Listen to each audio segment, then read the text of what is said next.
Well, good afternoon, everyone, and welcome. It is great to have so many social workers in the room here today. My name is Karen Goodenough. I'm Executive Director at NASW Minnesota, and we are here today with some colleagues actually from across the country to talk with us about ethical AI in clinical practice, reducing documentation burden while protecting client privacy. So this is one of those interesting ones where the presenter called us and said, "Hey, could we come and share about our tool with your people at NASW Minnesota?" And I was like, "Hey, I get lots and lots of questions at the chapter about how to use AI in practice. What can I do? What shouldn't I do? What should I be cautious of? What should I be looking for in these tools?" And when I sat down to meet with these folks and they explained to me some of the intricacies of like, okay, this is why this happens because you need to make sure it's HIPAA compliant in these ways and I was like, "Oh, you need to say that." Okay, say that. And after I said it about the third time, I was like, "Yeah, you need to come and just present this for my people." So people know all the ins and outs of it. So what I want to say up front to you all is we are not repping this tool. We're not here today to say AutoNotes AI is the one. We're not making any money off of it. I'm saying there are many tools out here. You may choose by the end of today's session to say, this is a really cool tool and I want to use it in my practice. And great, that sounds lovely. And if you decide not to, but you learned some things about what you're going to look for in a tool, I will count that as a win too. So that is what we're here to do. And Steve and his team have agreed to that. So I want to say just a couple things as housekeeping. Um, Per our usual, folks, make sure that your name is in line with what you registered at as, so my lead can make sure to count you for attendance. Also, we are recording today's session, and so just a note that you will not show up in the recording, um, even if you have your camera on, and we encourage you to have your camera on so that our presenters have people they can talk to, but they are going to take all of their questions in the chat today, and they'll explain how they will do that. So you can look for that.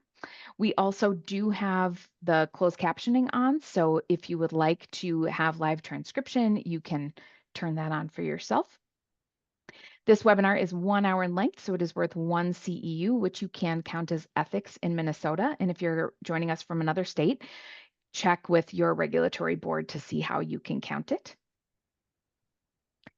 Let's see, what else do I need to say to you all? I think that's pretty much it. You all sort of know the drill. I want to go ahead and introduce to you all Steve Kane, who is a social worker who works for this cool tech company. And I think having a social work voice on this issue will be super helpful for all of us. So with that, I don't want to waste any more of your time. Let's get right into it. And Steve will introduce his team. Thanks for being with us today, Steve.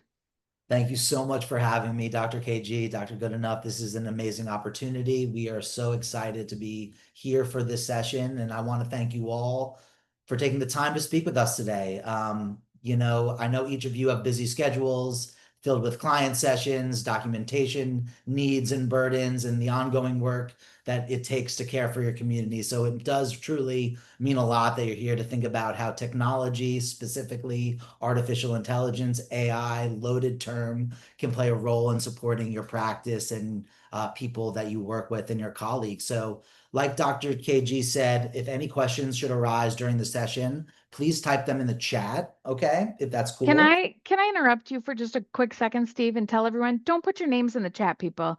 Maybe I said that wrong. Rename yourself if your name that shows up on the screen is not what you registered as. You don't all have to check in or anything. And somebody from another state who's used to this check-in, check-out thing may have started it. So I just want to tell everyone, you're good. Relax. Just make sure your name on your screen is what you registered at, and then drop your questions in the chat, as Steve was just saying. Got it. Got it. Yeah. Continue on, Steve. All good. We will take questions after the presentation is over, so please hold tight and we'll do our best to tend to as many questions as we can. But I am going to be speaking for the next some odd minutes, dozens of minutes, and talk about the role that AI plays in clinical practice, the ethics, the security, and these best practices. So without further ado, I'm going to really tell you a little bit about myself. Who is this person speaking to you right now? So hello again. My name is Steve Kane. I hold a master's in social work from the University of Southern California, USC. I'm actually an ACSW, so junior than most of you, I imagine. But before my current role at AutoNotes I practiced as a mental health clinician in South LA. And over the past decade, I've built a career in brand strategy and product marketing in healthcare and specifically mental health care, an area that I'm very, very passionate about due to a variety of reasons, just trying to make the world a better place. It's near and dear to my heart. So I can really relate and appreciate why and how all of you got into this field of social work, this field of mental health. And today I serve as the director of product marketing at AutoNotes AI. And it's actually a funny story as to how I got here. And I'm going to tell you that story. So after graduating with my master's in social work from USC, I worked in product marketing for a tech company, actually a mental health company called Mindbloom. You may have heard of it. This is where I learned a lot about the mental health field at large. Mindbloom offered ketamine therapy for people with depression and anxiety. And after a year there, I decided I really wanted to learn how to be a good therapist. I wanted to go into clinical practice. And so I worked for this community mental health nonprofit in Los Angeles. And I was really, really struggling to keep up with my notes. It was extensive. I'm sure y'all can relate a bit, but it was taking me hours and hours each day. It was a bit painstaking. And so, in order to get up to speed on uh, the note taking process, I Googled something like, is there an AI tool that helps with clinical documentation for therapists or something like that? And I discovered AutoNotes. And I used AutoNotes for about a year before I got in contact with Matthew and the team at AutoNotes. And fortuitously, they decided they wanted someone with my skill set on board, and the rest is history. So, in other words, I am someone like you, a social worker who practices clinical work, who practiced clinical work, and I needed a tool to give myself time back to better tend to both my clients in my professional life and time back for myself in my personal life, for my self care, for my friends, for my family. Um, and so before I go into details of this presentation today, I'm going to introduce you to two team members. First, I'm going to introduce you to my colleague, Emmy. If it weren't for Emmy, none of us would be here today. So really thankful for Emmy's role in orchestrating this presentation and this opportunity for the Lunch and Learn. So Emmy, do you mind briefly introducing yourself? Yeah, sure. Thank you, Steve. Hi, everyone. My name is Emmy. I'm our Director of Social Media and Partnerships here at AutoNotes. I manage all things from our social channels to organizing partnerships with different creators, influencers, clinicians like you guys. So if any of you guys are aspiring content creators or you currently create content or you're interested in partnering with an AI company like AutoNotes, I'll drop my email in the chat and would love to speak with you guys. Thank you so much, Emmy. And secondly, I want to introduce you to our co-founder and our COO, Matthew Cinco-Grono. He will be fielding your questions at the end of the presentation. And Matthew, do you mind stepping in and introducing yourself? Of course. Hi, everybody. I'm Matthew Cinco-Grono. I am co-founder and COO of AutoNotes. Really grateful to be here with you guys today. I think that, really, really important discussion. So I was grateful for Steve and Emmy bringing it to me. And just to give you guys some more color, I've worked in the field of behavioral health for the past 2 decades. I have a strong personal connection to behavioral health, mental health, eating disorder. But in addition to that, I've also worked with residential addiction treatment and mental health providers for the last probably, uh, you know, 15, 18 years. And I love social workers. You guys have helped me so much and helped me change my life. My partner, Liam Callahan, who's the CEO, his father was a doctorate level social worker. And so, we kind of say that AutoNotes is our love letter to social workers in the sense of, there's been so many times where I've been sitting in a session with a social worker, and I know that after that session is completed, that they're sitting there and the lights are out and it's dark outside and they're finishing the documentation, but they took the time to be present there with me in the session. And so that's kind of the genesis for, being in the field in general is just, I see how passionate you guys are about your work and helping people. And it's always been super important to me. And it's been great to, kind of evolve into a role of being a entrepreneur who works in the healthcare, health tech adjacent space, and to get to work collaboratively with social workers, because I think that that's one of the problems. It's not people building things and then coming to you after when they're done. It's doing it in a participatory way, because this is about making your guys' life better, making us better at our job, and so just extremely grateful to be here, and thank you guys all. Thank you so much, Matthew. So, like Matthew said, it's an honor to be here. I'm going to go into the details of this session right now. I'm going to be speaking for a little while. Hopefully you like my voice. There might be a slight New York accent, even though I live in Los Angeles, but we'll see what happens. So in this session, we're going to explore how AI can ethically and securely support your clinical practice. And here's what you are going to be able to take away from today. You'll be able to identify key ethical considerations when you're using AI in clinical documentation. You'll learn about HIPAA compliant best practices that apply when you're adopting AI in a behavioral health setting. And you'll walk away with some strategies you can apply to reduce documentation burden while maintaining the quality of care necessary to enrich our clients with wellness and well-being in general. And at the very end, I'm going to share a special offer exclusively for NASW Minnesota members. So with that being said, let's get started. So why does ethics matter in AI for healthcare? Important question, very top of mind consideration when we think of the role that AI is playing in revolutionizing and changing our society today. But when most people hear the word AI, they may think of science fiction, or maybe you think of chatbots like ChatGPT, whatever it may be. In healthcare, AI, I want to repeat this loud and clear, is not about replacing clinicians. It is not about replacing clinicians. It's about to support clinicians in their clinical workflows. It's about tools that can help us manage these workloads more effectively. So the first lens we want to apply to this presentation today is ethics. Just because AI can do something, and AI can do a lot, doesn't mean it should do something. And so there are three ethical principles that I want to go over today that I think are critical. The first is transparency. Clinicians really deserve to know what an AI system is doing, what's going on in the back end, where does the data come from, how is the data organized, and how it arrives at these suggestions. And if it's a black box and you can't figure out those answers, that is a bit of a problem. And so we want to make sure that we're emphasizing the notion of transparency when it comes to thinking about the relationship between an AI organization and end users. So having that visibility between those two parties and clear communication is very important.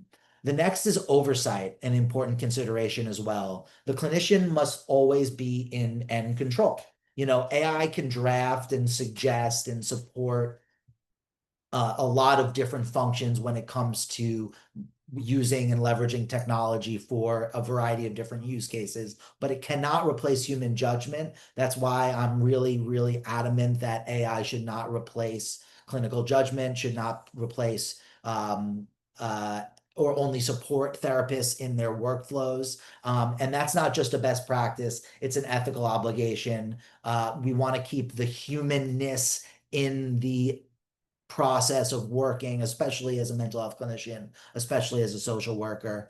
And confidentiality, of course, is very important when we think about ethical considerations. So we as clinicians, we as social workers, we hold some extremely sensitive information that a person can possibly share, at our honor, quite frankly. And AI tools must protect that information with the same rigor we would hope and expect of any healthcare system. So here's just an example. I'm going to speak to it, but imagine there's a clinician using AI to draft a progress note, for instance, and the AI might suggest language that captures the client's presentation accurately. That saves time, but what if AI misinterprets something or suggests a clinical assessment that the therapist didn't make?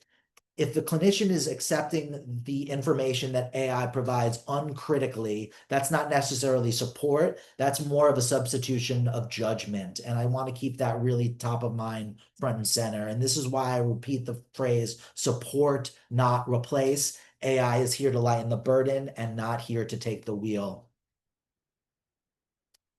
So understanding the risks of AI misuse, I think, is very important.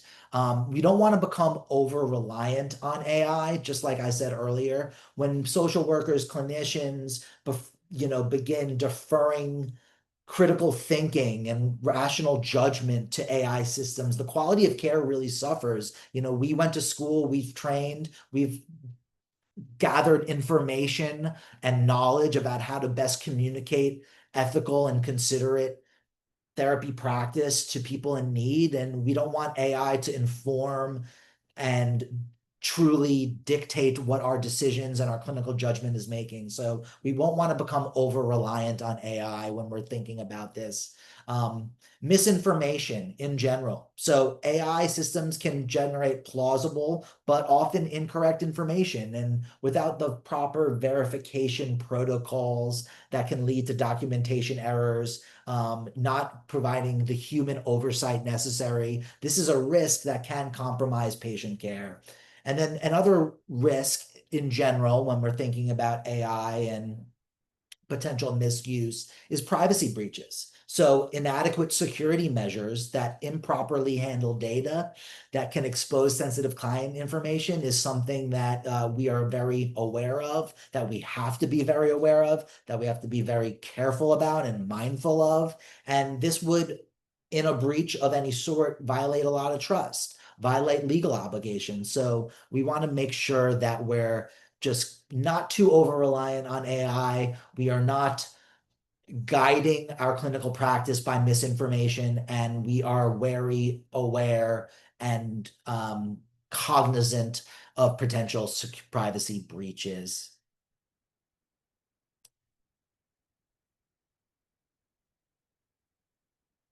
Okay, so let's go deeper here on HIPAA compliance and some data security fundamentals.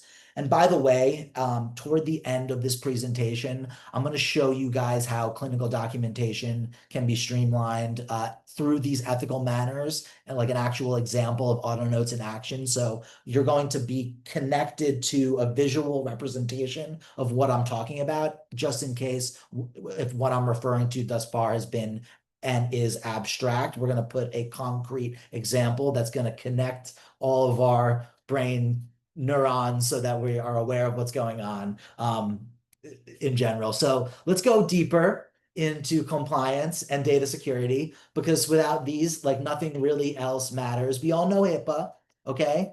HIPAA, obviously, as we know, not anything you haven't heard, is the bedrock of how we manage PHI. And if an AI tool can't comply with HIPAA, it simply does not belong in clinical practice. So we have taken many measures at AutoNotes to make sure that we are HIPAA compliant. And I want to talk about a little bit about what compliance looks like when AI enters the picture. We just mentioned HIPAA, and it's important to know that these AI tools you're using have to have BAAs in place. Any AI platform handling PHI must have assigned business associate agreements in place. These legal documents ensure that third-party vendors maintain the same level of privacy and protection that your organization is able to stay aware and in a lockstep with. Encryption, fancy word, but this is basically making sure that your data is secure. Your data must be encrypted both in transit and at rest. That means when information is moving, say from, let's say, your device to a server, it's locked up through specific protocols. When it's stored, it's encrypted with industry standard algorithms. And I think this is a very important nature of the kind of technical side of what compliance and data security fundamentals consist of when we're talking about clinical practice. The next thing I want to talk about is access control. So not everyone should have access to PHI. Different therapists and different group practice owners, different supervisors should have access at certain different points to the notes that someone is taking. So therefore, something that we're very passionate about at AutoNotes is that AI systems needs role-based access. So only authorized people can view data. Admin accounts should always require multi-factor authentication as well when we're thinking about the process of accessing PHI in general in a clinical setting through technology. Logging and monitoring, I just want to briefly talk about. Every access attempt must be logged. If someone looks at data they shouldn't, there's a trail. There's a consistent monitoring to make sure that specific information may or may not get flagged based on the behavior of someone takes on an AI platform. And a few more points that I want to make here. Backups and recovery systems must perform daily encrypted backups, storedly secured with different protocols and procedures for recovery in place. And I do want to mention ethical data use and data recycling. So many clinicians potentially, I would understand, might worry about that. If they put client data into an AI tool, that data will be used to train the system for other customers. And that's a valid concern. But the answer is that when you're using a HIPAA compliant tool, that is a no-no. Client data is not recycled, not used to train public models, and never shared across accounts. Each organization's data, each individual's data is siloed and kept private. And this is important because patient trust relies on this. And the last thing I'll mention on this slide, thank you all for bearing with me as we talk about this, is where is the data hosted? Responsible AI platforms use secure cloud providers. So there are different ones that tech companies have orchestrated over the years. And while hosting in these regions in the United States to comply with local storage laws, we ensure that redundancy efforts and are not fallible, and they're picked up on one each other instantly. So in short, just to summarize this slide, encryption, access controls, monitoring, backups, and strict data isolation are important, and that is what HIPAA compliance in short looks like.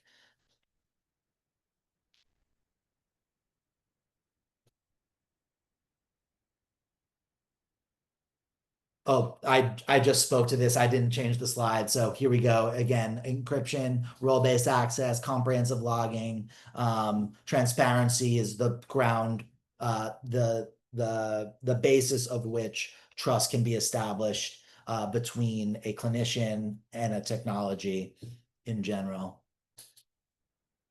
Yeah, so I want to talk about practical guidelines for clinical use, some best practices, some critical mistakes to avoid. There's some do's, there's some don'ts. I'm going to go into some do's, then I'm going to go into some don'ts.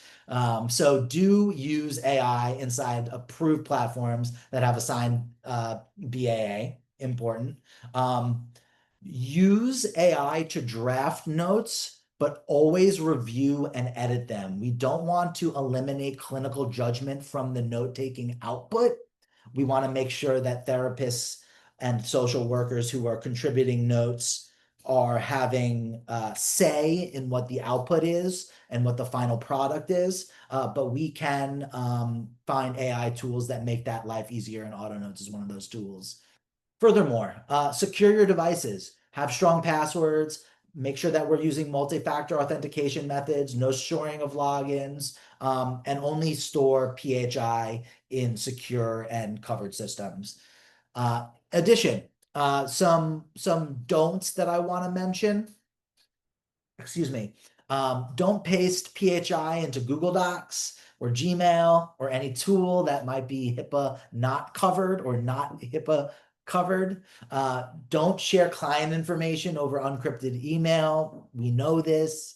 Don't rely on AI output without applying your own clinical judgment. I just said that in a different fashion for one of the do's. And then don't use personal accounts or devices without security controls. So there's kind of two different scenarios here. In first, you have a clinician that uses a HIPAA secure AI system to generate a draft note. They edit it carefully, accuracy is ensured, and they save it securely within the platform. That's compliant, that's ethical, it saves time, good use case scenario. In the second one, a clinician copies an AI draft into their personal email to work on it later. That single act, emailing PHI through a Gmail, for instance, that breaks compliance. And it's not just a technical risk, it's a trust issue. So every day, these small choices we make, whether we store, how we edit, determine whether AI is a safe or support system or a liability. So I just went into just the different type of workflows here. A compliant workflow, you can read Sarah's example that I just mentioned, a non-compliant workflow, in this case, Mark. And we want to make sure that the workflows are maintaining security at every step. There's professional oversight, and both the client data and the clinician are protected from a liability standpoint.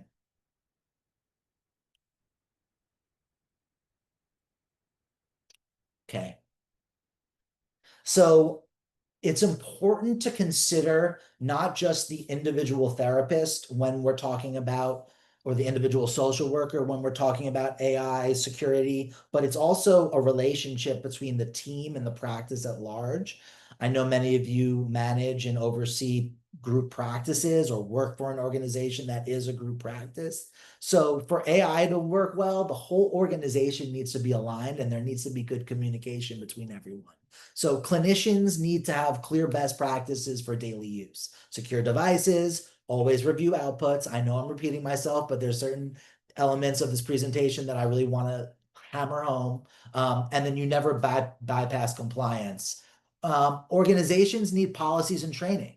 They need to be able to provide staff with clear answers to common questions. Is this HIPAA compliant? Where is the data stored? Can PHI be in this specific channel? And if there are marketing and support teams, they must be able to speak in a compliant way as well. For example, it's fine to say a platform is HIPAA compliant if a BAA is signed, but it's not okay to say government certified unless that's true. So the consistency really matters here. If one part of the organization overpromises and another part of the organization underdelivers, trust is lost. And compliance is a shared responsibility across roles.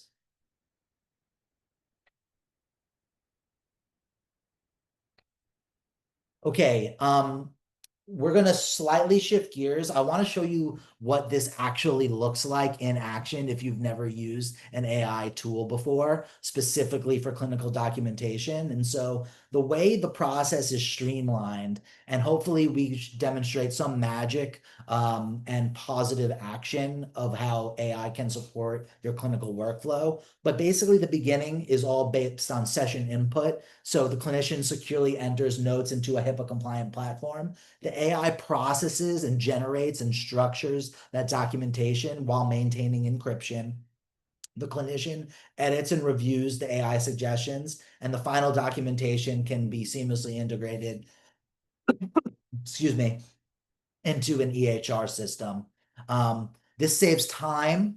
This maintains consistency between the documents. This maintains clinical accuracy, something that we're really focused on at AutoNotes, and security, maintaining HIPAA compliance. So real quick, this is AutoNotes, and I inputted a hypothetical example. This is not a real example, but the client this is me prior to this presentation typing in a hypothetical summary of what occurred during a client session. So client is experiencing anxiety, client is feeling overwhelmed due to responsibility related to his job, his family, and his self-care. He has been doing a great job exercising throughout the week and has been in coordination with his psychiatrist at the medication he has been recently prescribed for his anxiety. The client is experiencing thought patterns related to work that are not serving him. So the therapist is helping the client with identifying specific types of cognitive distortions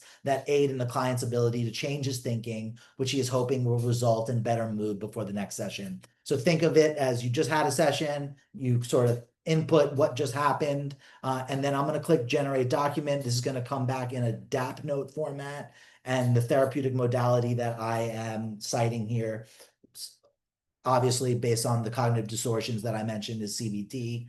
And so I'm going to generate the document. I'm not going to select a client for the hypothetical example here.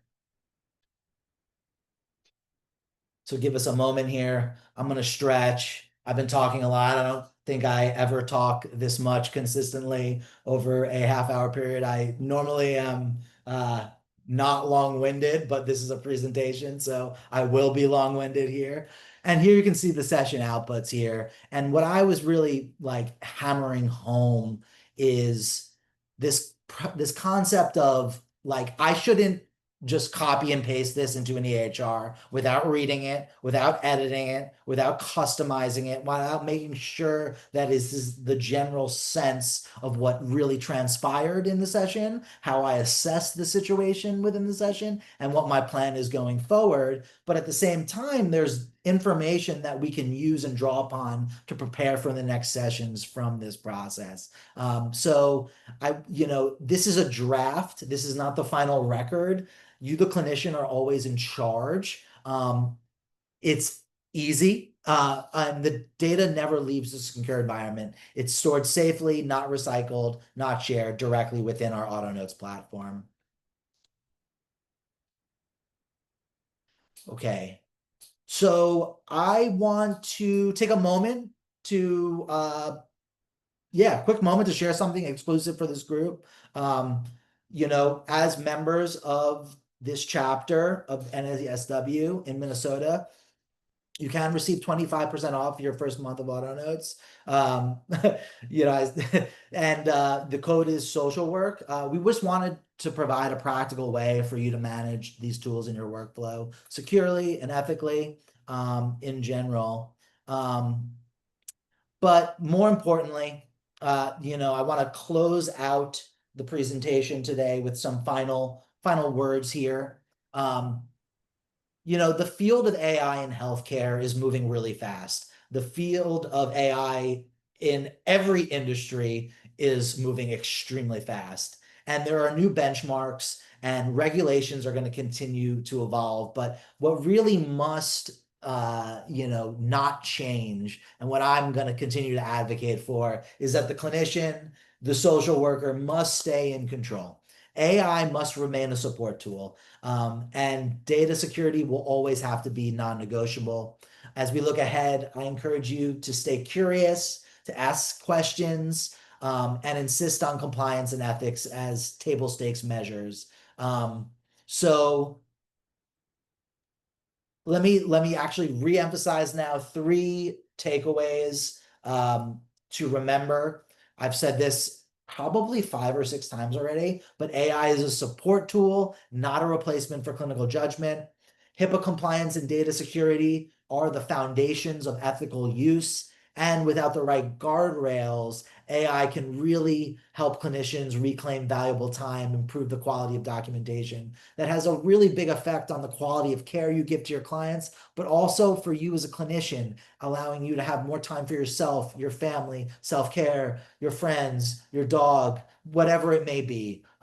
So thank you so much, everyone, for giving me this platform to communicate with all of you today. I have had a thrilling time speaking for the last 25 Well, you're minutes. not done. You're not done yet, Steve, because Oh, we have so many questions for you. I know, and that's when I'm going to bring in my pinch hitter Matthew as well to help answer Great. these questions. I haven't been able to look at any of them because I'm so locked in. Well, they're not coming in. So I just wanted to say to everyone, folks, please go ahead and drop into the chat any questions that you have on anything Steve has talked about. And I have a few I'd just like to lift up to get the party started here, Steve, if you're Sure. ready for that, or when you are.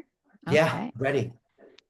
So, and folks, again, anything about using AI in your practice, now is your time. These people know a lot of things. So let's start with a couple things. Can you go back to your AutoNotes little demo page there? Sure. Okay, so when you were putting in that note, maybe you go back to where you started a new note. There were a couple things in there.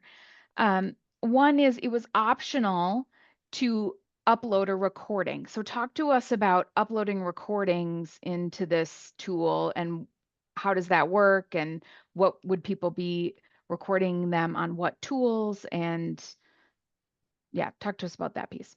Sure thing. With consent forms that AutoNotes would provide to clients, you are able to record a video in a similar but HIPAA compliant fashion as to the way that we are recording the Zoom call. And from that transcription, you can actually produce an end note similar to what I just presented based on text summary. Okay. Yeah, so what I did for the hypothetical demo was a text summary example. Mhm. But a other way of doing it is a feature that we have called session recording that Okay. records the session and produces a note out. But Matthew, I think I hear you maybe wanting to chime in. Yeah, no, Dr. KG, that's an incredible question, and that's there for a multitude of reasons, but I'll give you just a few considerations here. So we started with AutoNotes very, very early on in this automating of progress notes journey. And at that point in time, the appetite of clinicians, social workers, people who work in behavioral health in general was just text-based input, because much like we've talked about on this call, there was uncertainty about, you know, recording sessions and all of these things. Listen, we still are with you guys. The jury is kind of out for us. You know, as people who have been in therapy sessions before, I understand the uncomfortability of like being recorded, even voice, you know, forget a camera. Mhm. That said, for us, it's always been completely optional, and we would think that any ethical platform would feel that way, which is folks can come in and they can record sessions because sometimes that's easy. Sometimes they're facilitating a telehealth session, or they use Zoom or Sessions Health, record something within their EMR. And so Mhm. within the confines of that motion, they would be able to bring those documents to AutoNotes to make their process a little bit easier. We offer the ability to do both, which is to record your session audio, and then use that as the session summary, which is the context that helps you create the note. And we provide Mhm. a client consent for that. So you can have the conversation with your client. We provide a suggested one. Obviously, anybody who wants to record their clients or whose clients are okay with it, you know, should Mhm. have a discussion with their representation, attorney, whomever, just to make sure that everything is aligned and that everybody is comfortable. But in our experience, it's you provide a patient consent to the patient says, okay, yeah, no, this is fine for me to record. I understand it makes it easier for both of us because you're more involved in the session, or at least we find some people saying that. And so that's why you would Sure. see that upload Can recording you, there. yeah, as a follow-up, I'm trying to go through these fast because there are a lot of questions coming in the chat here. So I'm going to do two more and then ask you to get to what people are asking here. A couple questions that we get a lot. One, is there a way for people to voice record themselves, like a provider after a session, to say all the things that were said in that note? Can they just do a little, Yeah, so if you here's look, what happened, and yeah. yeah, so right underneath the session summary there, you'll see that little microphone button. You could Oh, click perfect. that, and then you could Love it. dictate right to the session summary what happened in that All right. session. People have been asking about that. Okay, another one. You had in there a spot I saw where it was an optional name, where you could add the client's name to the document, and I'm assuming have some kind of through line to their other notes and things. Is is it okay to put those in there from a HIPAA perspective and that sort of thing? Yeah, so We can do that? we're completely HIPAA aligned with the BAA. The reason we've created it this way is because we have so many solo practitioners that a lot of them have chosen to adopt AutoNotes as their system of record. So a lot Sure. of them are just mandated reporters who are taking notes and saving them on their own accord. They're cash pay, so they're not sending in any claim or doing any billing anyways. And so a lot of them wanted the ability to put their clients in AutoNotes because they were facilitating a similar type of session. So they Hmm. have the same person that they've seen over the course of years. And so if people use what you see on the left-hand side there, which is called our sessions flow, what it does Hmm. is if you create a a client, it pulls the golden thread through every session. So it Mhm. gives you an AI generated summary of, hey, this is what's been going on in the session with the client. This was the homework. These were the action items. And so if people decide that they want to use AutoNotes and put their clients in the system, it will pre-populate a ton of information for them prior to them making their notes, which allows them to just do the process more quickly. Mhm. So for our, we'll call them power users, Mhm. they like that Sounds good. flexibility. Okay, I have two questions that have come in directly to me, so I'm going to lift those up and then you can look at the chat while we're doing this one. Um, One is someone's asking about the client consent steps and procedures. I think I heard you say you have a form that someone provides for client consent, and I couldn't remember now if that was for the recording part only, but do you have a client consent procedures for if you're just using it for your regular case notes, you're not recording, but for just to be putting their information into this tool? So my understanding, and I could get a more developed answer from legal, is that if you're just using AutoNotes to synthesize your shorthand and you're not using any PHI, you wouldn't Hmm. need to have any client consent to ask the person, because there's none of their information that is identifiable that would go anywhere, where we would have to protect it. That said, what Yep. we do have is a client consent form for people who are doing the recording, because I think that that's a place where certainly if you're going to record a full therapy session, you need to have, it's mandatory to have your patient's consent. We provide one as you guys for an example for you to Hmm. bring to whomever, the administrator of your company, if you work for a company or the practice, so that way they could review it. And it's just a suggestion. We've been Hmm. doing this for about 2.5 years now and had a lot of people who, use this consent form. And so we had our attorney put it together for everybody, so that way they have at least a general framework, because as we said in this discussion, so much of this is just uncharted Yeah, territory, that we want to absolutely. help each other. Okay, so then as a follow-up, that was a perfect segue to my last question, which is what is the difference between using this and just using ChatGPT besides the PHI? If you take out all of the PHI, can't you just use ChatGPT to do the same thing that your tool's doing? Tell us why or why not, please. Yeah, so I suppose that you could, but I think it would likely be a little bit more challenging than that. I think that there's more safeguards in place, using a system that is kind of built AI first. In theory, somebody could, without PHI, use Chat GPT.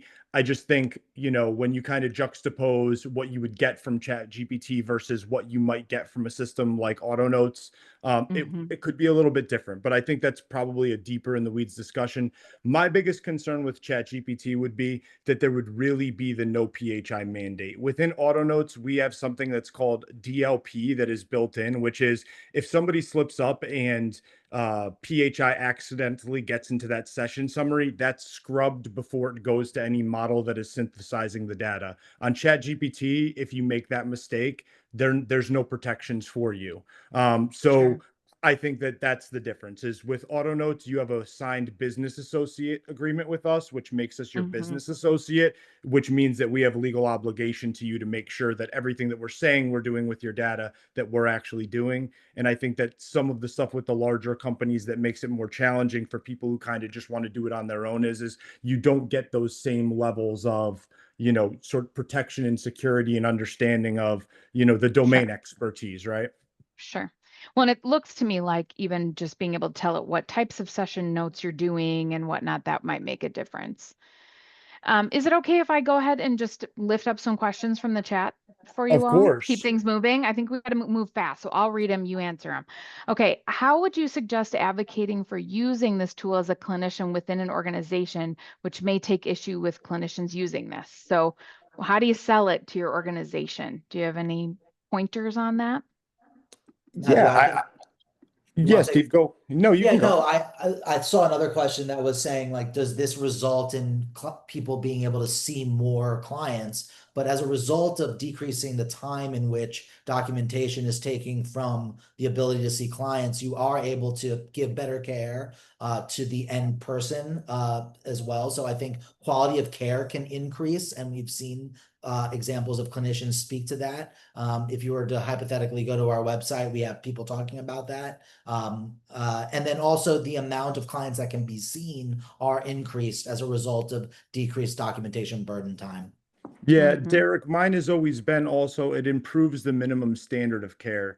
You know, you have everybody who comes and they're clinicians and they've been licensed, but some people who come straight from school, they haven't had the experience of how the documentation should read or how it should be. And so I think it's really an educational tool because it helps it structure and get it organized. I own a recruiting Mhm. company as well, a behavioral health recruiting company. And what I deal with all the time is people saying, I don't know, I simply don't know how to write my notes. And I think that it's a tool in that way. And I think that companies have found that it's been very effective for them because outside of the compliance first and the efficiency and productivity, they're seeing that like their clinicians who were struggling are now charting and writing notes much better and more effectively and more confidently Sure. because they have that support. Sure. And I hope it's not so they can see more people, but they can actually work a managed work day and be done with work at the end of work instead of bringing them home and doing them at night in the dark, as Steve was talking about earlier. Okay, we're going to keep moving. Someone's asking about the environmental impacts. We care a lot about the environment, folks, and wondering what your thoughts are on environmental impacts of use of AI. Hot data centers, all the things. What do you think? Yeah, I think that that would be a challenging one for me to answer now. I would probably need a little bit of time. I Sounds haven't good. taken, yeah. We'll have a separate session on that because I actually just learned about a presenter who did a session on that. So TBD, folks, hang in there. It is environmental impacts are absolutely a concern for us. Can you enter shorthand notes or incomplete sentences into AI to create a readable clinical note? That is sort of what you were doing, Steve, but it seemed like what you put in there was fairly thorough to start with. Could we be a little more cryptic and get the same Yes. kind of thing? Yes, I wanted to demonstrate my clinical acumen to this group of esteemed workers. So I tried my best, but yes, you can absolutely input something that's a little more shorthand, a little more casual. Actually, Mhm. when I was deep in the throes of my clinical documentation, I would often do that, and I was always amazed at the quality of the notes that came out. I would review them, and then I would send them to my supervisor, who thought I had the most amazing notes, and was really appreciative of what I But was. the short answer is yes, they could be much more cryptic and it would come back beautifully. Yes. Okay, great. All right, next one.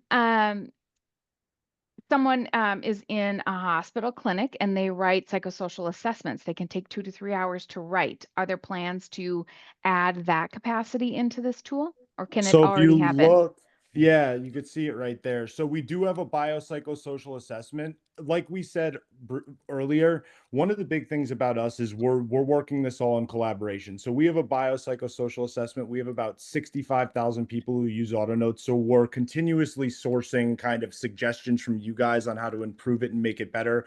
But yeah, for us, I also saw somebody in the chat here talking about like school IEP stuff.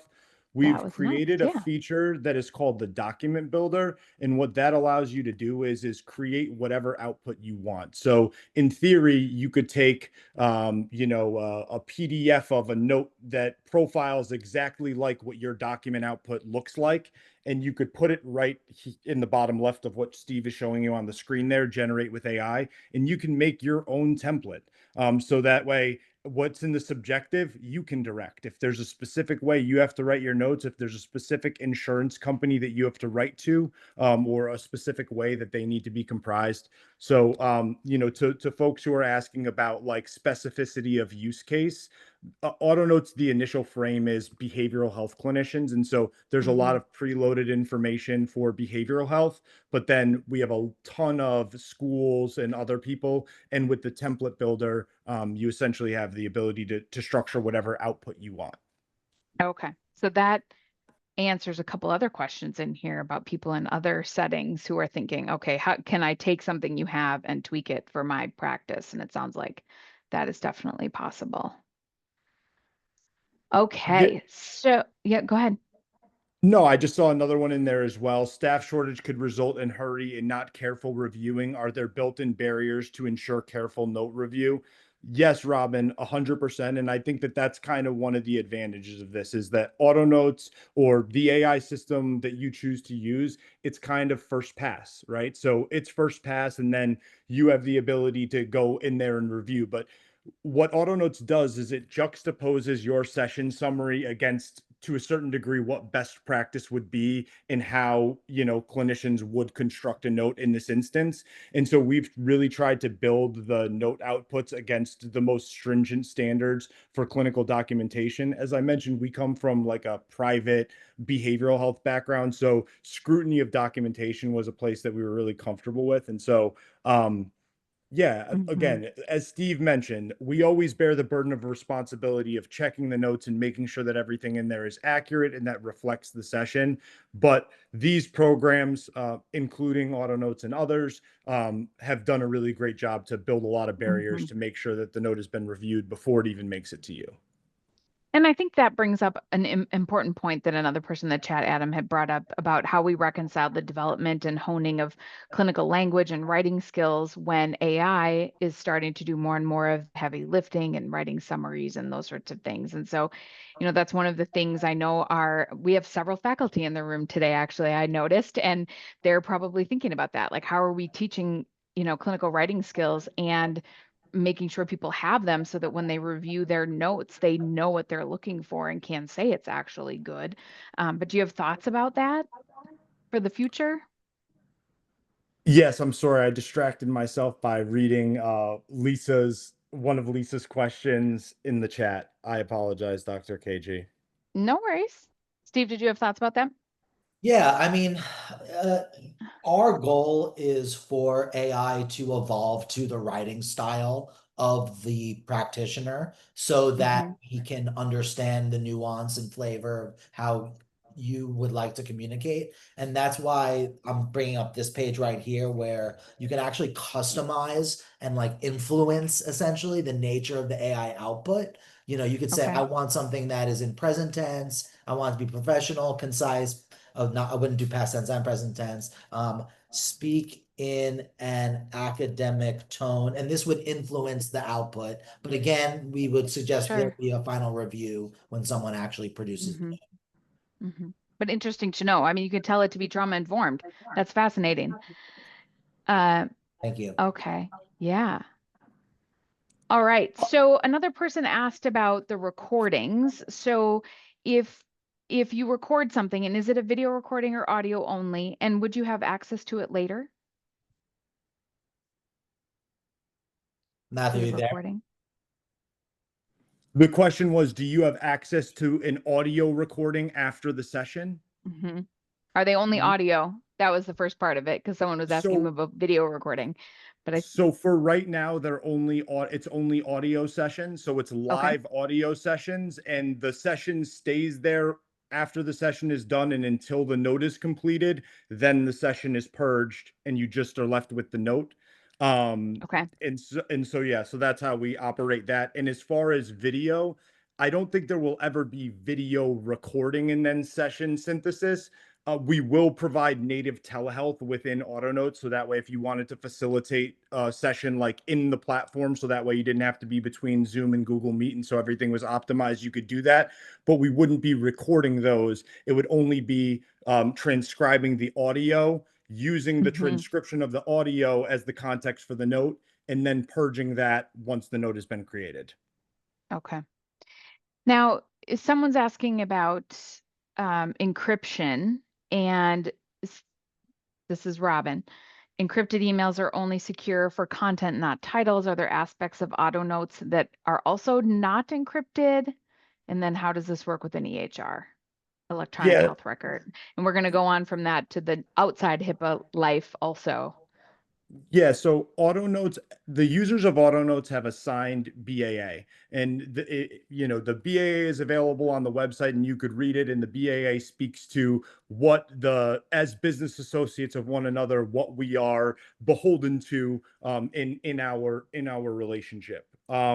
as far as AutoNotes and the environment, all of the data is secure at rest and within the environment, and no PHI ever leaves or goes anywhere. So you log into your AutoNotes account with your 2FA and your secure login, and your information is there. And nobody else has access to that information. Even if you said, "Hey, Matt, go get me my note," we don't have the ability to do that. So all of that information is de-identified there.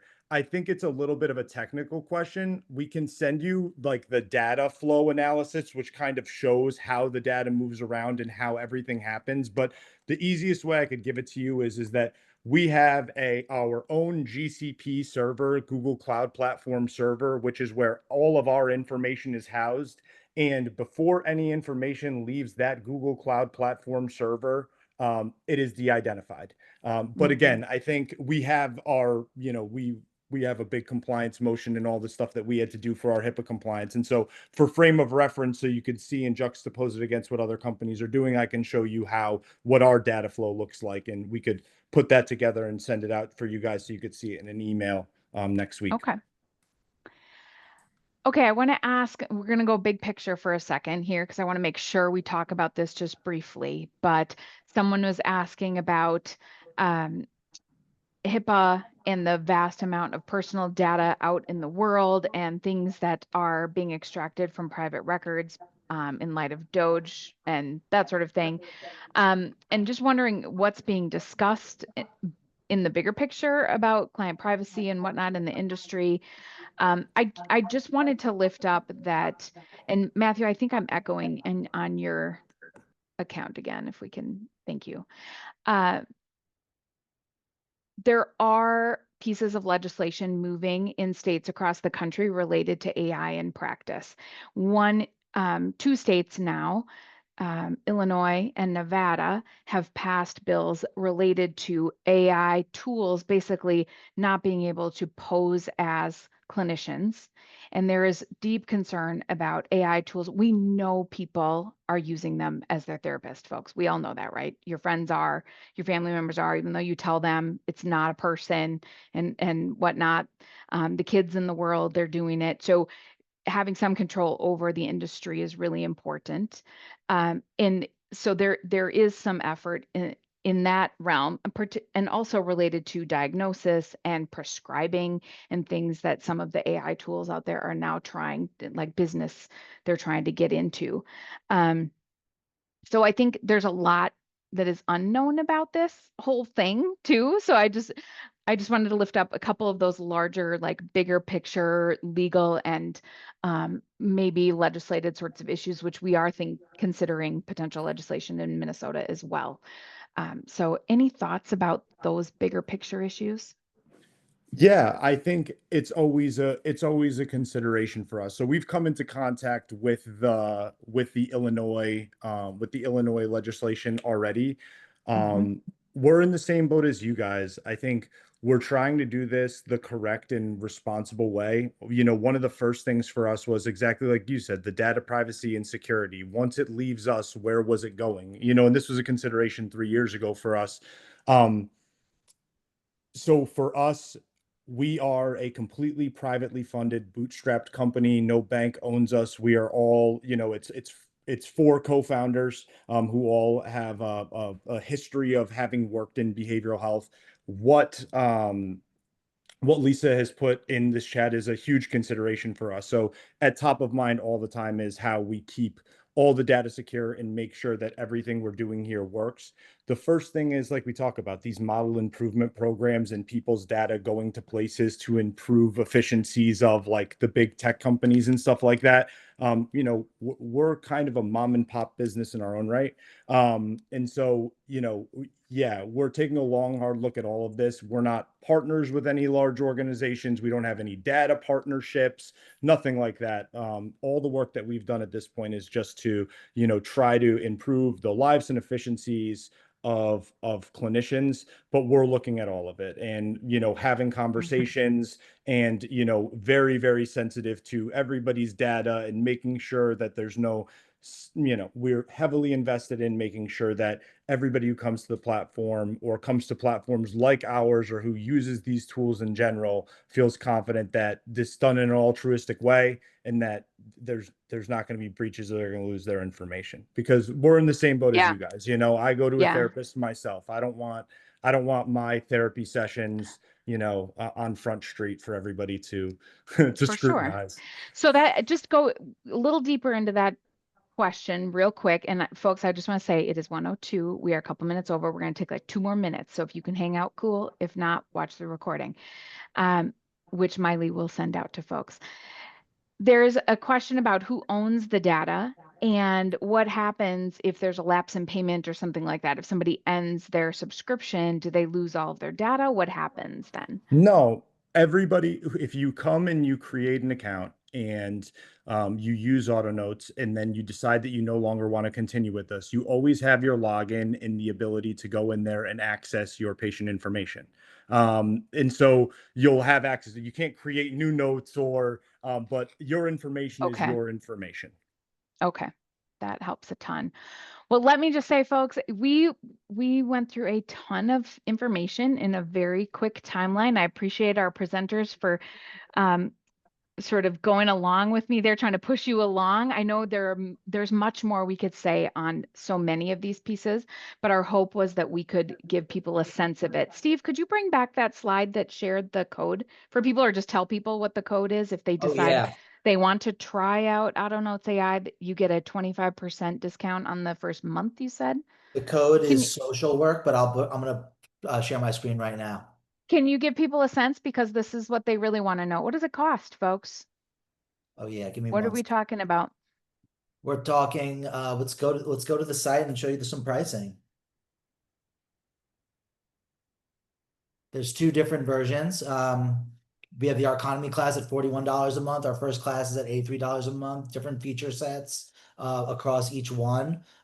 We have kind of advanced AI summaries and recommendations for treatment plans with golden thread alignment for the first class plan. But the discount code that I mentioned here is available for each of the 2 options as well. And if you are a member of a larger organization and you want your entire like group practice to get on AutoNotes, we can do that as well. And what I'll do is I will send Miley I'll make sure that this presentation, the discount code, and my contact information is all available. And Perfect. like Matthew said, we're mom and pop and we like communicating directly with clinicians directly. We'll answer your emails. We are in support tickets trying to make sure that we're able to communicate with everyone as effectively as possible. So we are humans here. Yeah, and we appreciate that you're building this based on what people are asking for too. So I want to just lift up to all of our attendees. If you have additional questions, they've been super